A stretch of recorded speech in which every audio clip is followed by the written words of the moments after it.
I am a 36 years old male. My wife passed away 2 years ago. I have an 11-year-old son named Sean. I'm doing okay, with money. I have a stable income and support system. I have a friend named Kate. We've been together since we were kids. She's like a sister to me, although she tends to boss me around. She's introduced me to her female friends, hoping that I'll settle down again. I told her I have other priorities and I'm required to focus on Sean and his health. He's diabetes. Kate thinks there's something wrong with me, but not everyone's circumstance is the same. I started noticing a pattern in her behavior after she introduced me to a friend of hers. She'd tell me to leave Sean at home when we hang out and meet her friends. She'd tell me to take down any pictures that have my son and wife in it because ladies will assume that I'm a single dad or still married, and that'd limit my chances in dating. I told her to knock it off, and she said that she was looking out for my social life, saying I'm ruining it and exhausting myself. I stopped talking to her for days. Then I decided to let it go. She's been insisting on bringing her friend to visit me with other friends. I agreed to have them as guests. Kate suggested I take Sean to stay with a relative since it'll be adult dinner, but I refused. He was comfortable in his home and didn't want to go. Kate was at my place before her friends arrived. I checked on Sean and told him to tell me if he needed anything before he went to sleep. At 12:30, while I was sitting and just starting to chat with Kate's friend, while Kate kept blinking at me with a smirk on her face, I got a text message from Sean telling me he wanted to use the bathroom, but the door handle was stuck and he couldn't open the door. I went upstairs to check. Kate followed me. I found that the door was actually locked. I was confused. I asked Sean and he said he didn't lock it.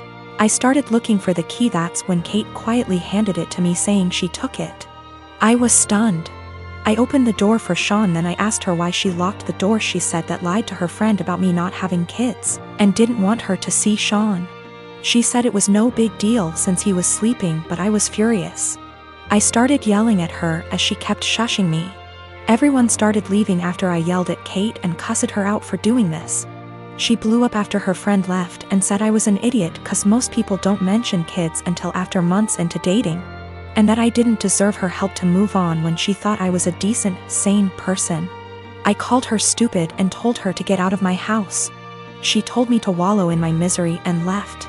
Then her friends kept blaming me for making a scene and treating Kate like that, especially since she cooked dinner and helped a lot. My wife and I have a 2-year-old son and have been married for 4 years.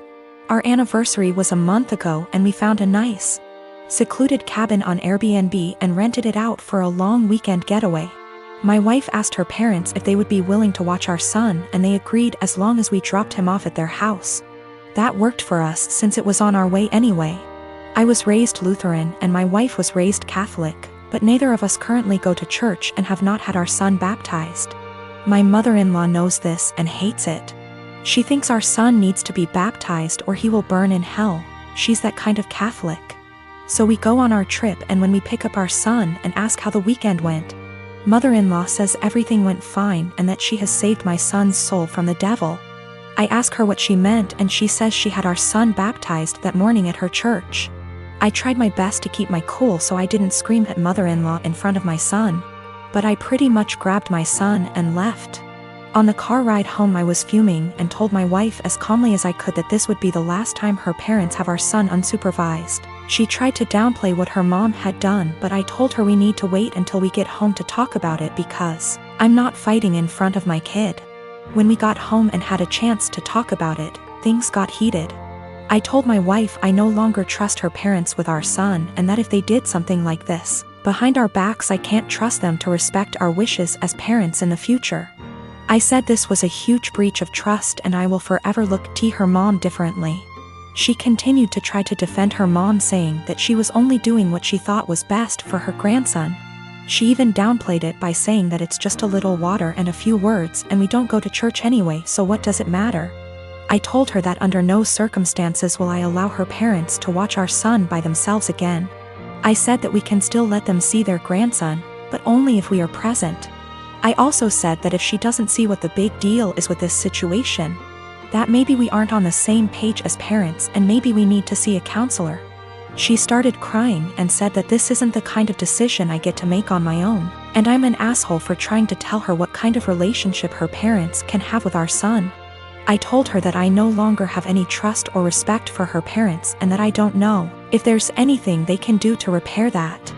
I told her what her parents did was unforgivable in my eyes, and they put themselves in this position to lose privileges with our son. She's been trying to convince me to change my mind for the last month, but I'm not budging. To me, this is a hill I'm willing to die on.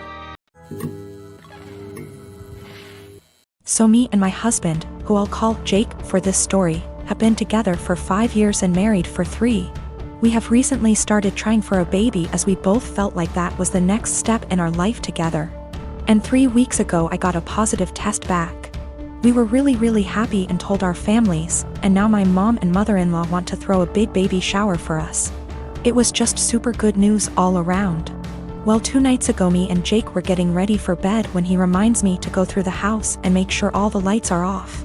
Now he can be a little lazy at times, and it has become a nightly routine for me to make sure all the lights are off that he leaves on before we go to bed. I wasn't feeling very well and asked if he could just do it since he wasn't doing anything and was literally standing by the door. He then tells me, "No, this is what is expected of you every night." I was a little hurt, but I didn't want to fight with him, so I just did it.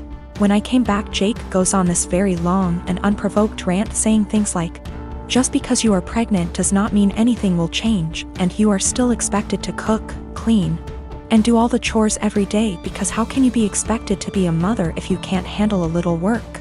He wasn't yelling or anything, he was talking to me quietly like I was 2 inches tall. I was shocked because I had never heard him say anything like this. The rant went on for about 30 minutes before I interjected and asked, "Well, what do you plan on doing to help me with all of this?" He then got extremely defensive, saying he works his ass off at his job to provide for me and what is going to be our future children. For context, I don't work ATM, my job was not paying enough to justify me going, so I am a full-time college student. He ended by saying that it doesn't matter how I feel physically or mentally, it is a mother's job to push through. And if he helped and babied me, I wouldn't be a good mother. I got extremely upset and started yelling, and I said that, "I wish I would have known this is how you felt before I got pregnant with your baby."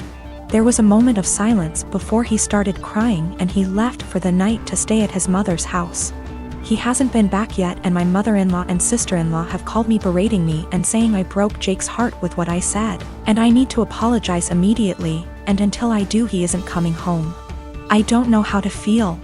So for yelling at my husband after he said he isn't helping me with anything during the pregnancy because it's a mother's job to deal with it?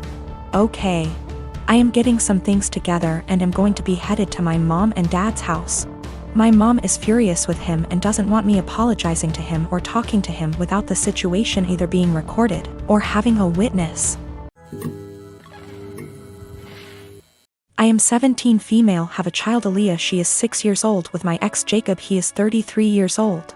He has a new girlfriend, Regina. She is 27 years old. We just finalized a court order he requested after meeting her and currently have complete 50/50 custody. Regina has always been a little too involved and believes that since she trains parents to parent, she knows everything. Every time I ask Jacob for help with Aaliyah, he comes with suggestions from Regina instead of workshopping things between the two of us. She has been overstepping for years. Jacob and I are pretty much parallel parenting now and do everything separate, including birthdays and even parent-teacher conferences. He brings Regina with him to his meetings. Regina picks Aaliyah up from school every day because I don't get off work in time, and he did not want to pay for the after-school program, since he did not need it during his time. So of course he jumps at the opportunity to involve Regina. Well, I currently am trying to find a car because I lost mine, so she ends up bringing Aaliyah to my home instead of our meeting point. When she showed up with my daughter, she was being really quiet and looked sad. When I asked her what was wrong, she wouldn't tell me, so I confronted Regina at her car, who said she took away Aaliyah's tablet and TV time because she refused to do her homework and kept her home from cheerleading practice until it was done, so she missed it. Aaliyah loves cheer, and this was just cruel to me. It's something she and Regina connect over, and she got her all into this sport just to use it as a tool to control her? To rip away when she feels like it? She's 6 years old, and that was not her place. I have told her before she was not allowed to discipline, but she said, if she is going to have Regina in her care she will have to discipline her, and since she does not yell or hit she doesn't understand the problem. I told her she is not a mom and should not be acting like one. She said this is why Aaliyah has behavior issues in my care and left. I called Jacob and demanded that Aaliyah is put in the after-school program, and he refused, saying I was being ridiculous. But the parenting plan says no cruel punishments and that only the parents should lead most discipline.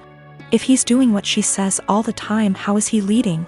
Now she is refusing to bring her to my home and I have to Uber to the meeting point, which is costing me loads of money. Is this something I take them back to court about? Edit to add that she keeps her for a couple hours after school until I get off. That's how she had enough time to discipline her. Yes, there is a clause about meeting partners. She's been around a few years, that's not the issue. She's just too involved in parenting and has been for a while. I feel like there are certain boundaries that should be in place and certain things only parents should handle, like discipline and PT conferences, etc. She claims she kept trying to get her to do her work, but she just refused, saying she wanted to play on her tablet instead. She should have called me or her dad when this happened. Cheerleading was Regina's idea. She was a cheerleader and pushed for Aaliyah to join. Aaliyah fell in love with it, and now I feel that Regina is using that to control Aaliyah. Do what I say or no cheer. She's 6. If she kept refusing to do her homework, she should have called me to discuss a consequence. If she's alone with Aaliyah during either parent's time, she needs to discuss with both parents what the course of action should be for discipline. She is not a teacher. She is not a professional we are paying for, therefore guidelines need to be followed.